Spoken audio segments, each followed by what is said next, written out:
Coach Adam Fossett show this morning. We welcome Coach Adam Fossett, the head football coach and athletic director at BB Comer, and a Thursday night game seems forever ago now, don't it? But another big win for the Tigers. Yeah. We came out strong, came out fast. We talked on the show about the different things that they did in our concern. And they did them too, didn't they? No doubt, they did. And defensively, man, I thought Coach Hale and Coach Safford put together a great scheme.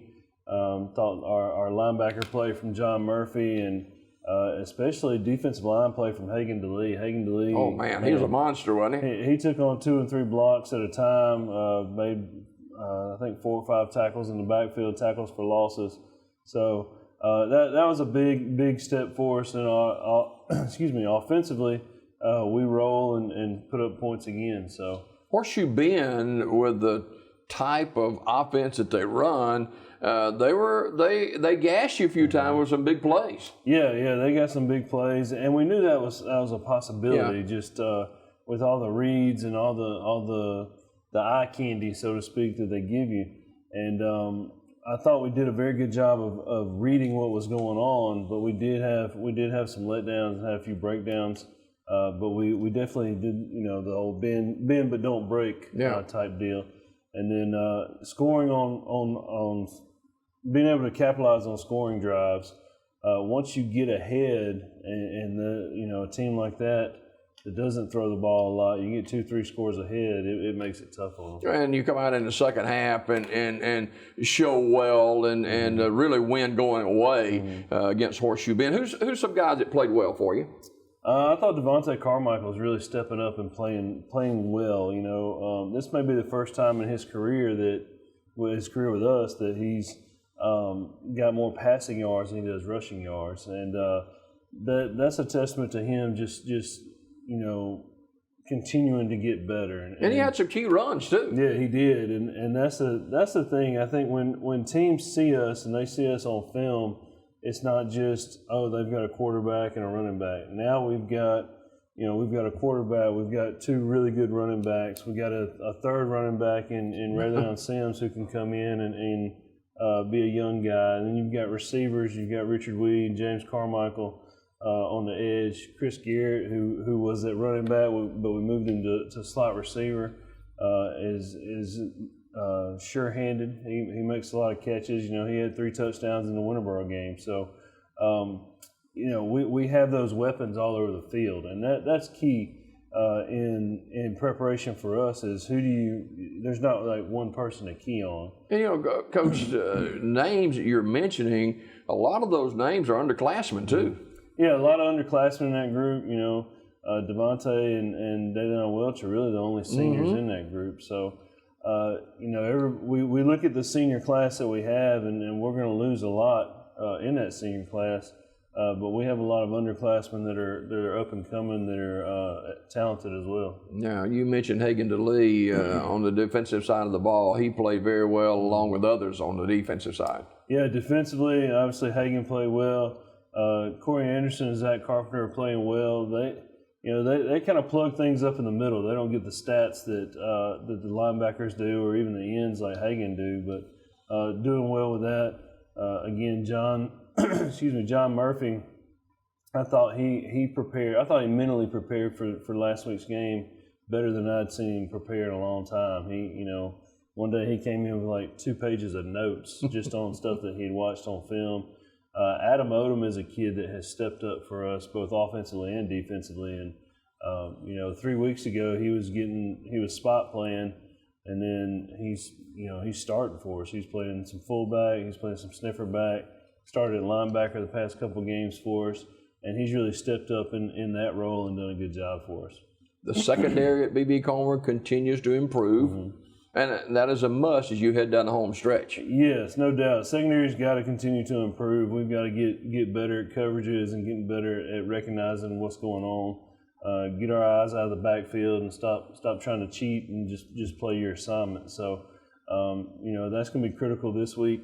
with our game against Fayetteville because Pacey DeLoach can throw the ball all over the place. Yeah, he's been playing about 10 years, I think. Yeah. Before we get to Fayetteville, we had talked about every week the improvement in our kicking team, our special teams. We had a few bumps along the way last week. Yes, yeah, no doubt. Had a few bumps. That's the kicking game. I get to hear the hey, this is what coach should do thing, and I guess one of the things from our fan base is, why are they kicking it out of bounds? Well, we're not trying to kick it out of bounds. It's not part of the plan. Yeah, that's not part of the plan at all. And Noah's getting a lot better with his directional kicking on kickoffs, and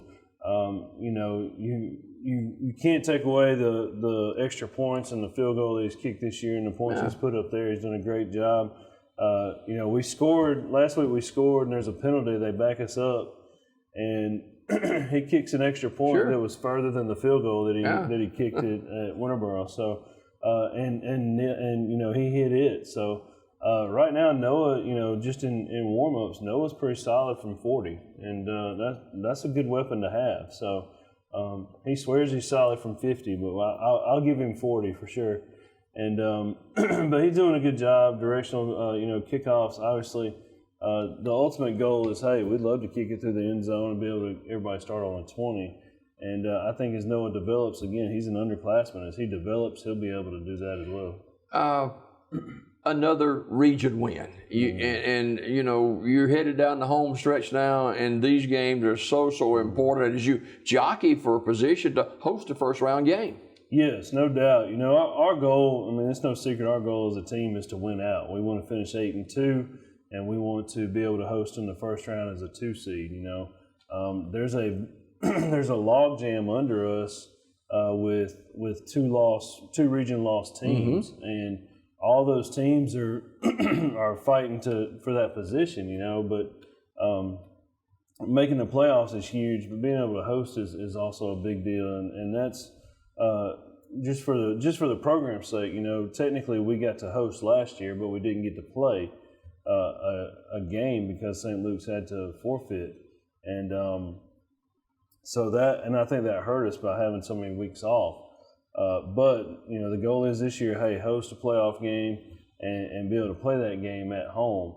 The second thing is if you're the 3 or 4 seed in our region, you're talking about a lot of travel. You're talking about a lot of miles and a long distance to get there, because you're talking Ayrton, GW Long, Geneva County, schools like that are a long ways away. So I'd rather sit at home the first round and play, and hopefully get a chance to travel in the second round. And the 2 losses that B.B. Comer has, we mentioned this every show. We want to keep it for 4 years. Montgomery Catholic ranked number 2 or 3 in Class 3A. Lynette is ranked number 2 in Class 2A. So you lose both those games. Could have easily won the Lynette game, but you learned a lot out of the Montgomery Catholic game. Yeah, no doubt. Montgomery Catholic game really, I actually looked at that film the other day and compared it to how we're playing now. We're playing so much better now. It's amazing. So, you learn a lot from those early games, and we've actually moved a few kids around position-wise since that game. And last time I looked, I think Montgomery Catholic's given up 13 points all season. So they kind of stingy. They have a very good team down there, and they're going to probably play for a state championship in 3A. So, that game was definitely a learning experience for us, and then obviously the Lynette game was a heartbreaker for us, and it's one of those deals where you learn a lot. The Lynette game, you learn a lot as a coach, and you replay a lot of stuff in your head, and I've watched that film a couple times too. And we hope to be able to not make those mistakes again and be able to capitalize.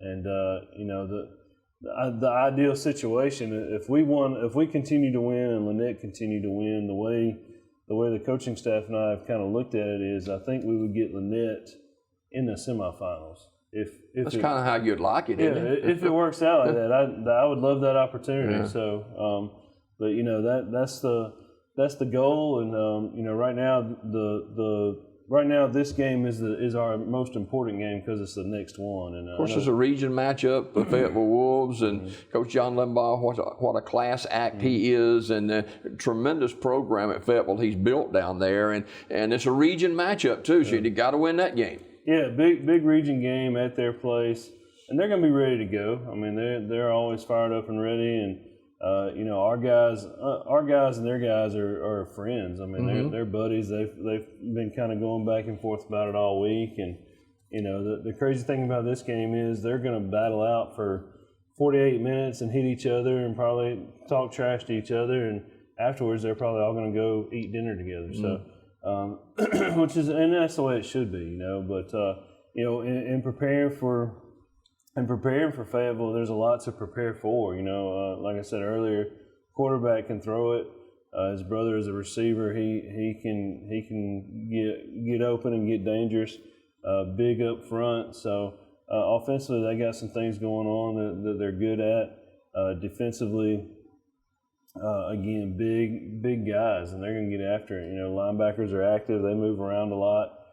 So we've got to go down ready to go and go down focused. Not many secrets in high school football, as much tape as there is to see, and you get eyes on the opponents. Looking at Fayetteville from the offensive side of the football for B.B. Comer, how do you attack this Fayetteville defense? There's a couple different options there, and we've looked at different things to do.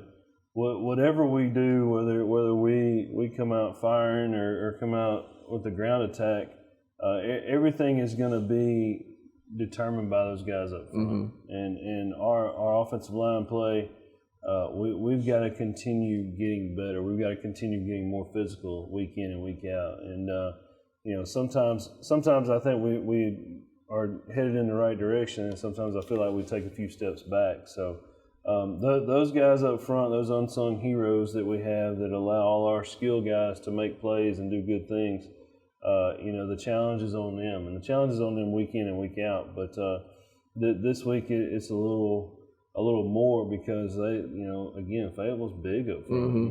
Dakota Ogle's a big guy, he moves well, and we've got to be able to stop him.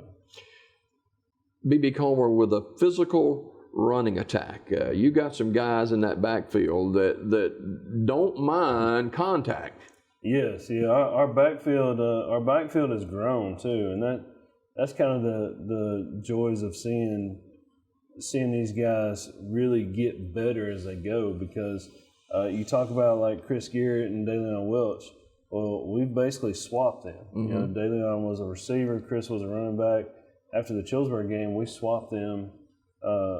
Actually, after Chillsburg, we moved Chris to receiver, and then before the Winterboro game, we moved DeLeon to the backfield. And man, it's been a pleasant surprise for both of them, and they've done such a good job. And then you throw Kamor Harris in the mix, who he's he's over 1,000 yards rushing already. He's got over 17 touchdowns. So he's within himself a scoring machine and does a very good job for us. So. Sometimes it seems like that he's looking for somebody to try. Yeah, I think sometimes he's just looking for somebody to hit. So he doesn't shy away from contact at all. And you got the young Sims kid that's come in and made a difference too. Yeah, no doubt. He's going to be special. He's one of those guys that's really earned his time, and he's matured. And with him being a freshman and being as talented as he is as a freshman, I think the sky's the limit for him too. So before we go this morning, can't leave out volleyball. We got a big contest coming up, and what is it, senior night? Yeah, senior night's tonight at 5:30 at the gym, and right now our girls are number 2 in the area, and they will go to Horseshoe Bend is hosting the area tournament on October 12th, so they'll go to Horseshoe Bend October 12th. If they can, basically it's a single elimination tournament, and hoping they win that first one. I think they play Vincent first. They win the first one, and Horseshoe Bend wins, and they'll see Horseshoe Bend in the championship. And Horseshoe Bend has barely beaten us twice. They've gotten by us twice, and I think the third time's a charm for our girls. And hopefully they'll pull it out and win and move on in the playoffs. All right, BB Comer football tomorrow night down at Farm Links Field against the Fayetteville Wolves. Coach, we'll see you next week. Yes, sir. Thank you. All right, Coach Adam Fossett Show every Thursday morning here on Daybreak Live. More coming up in just a minute.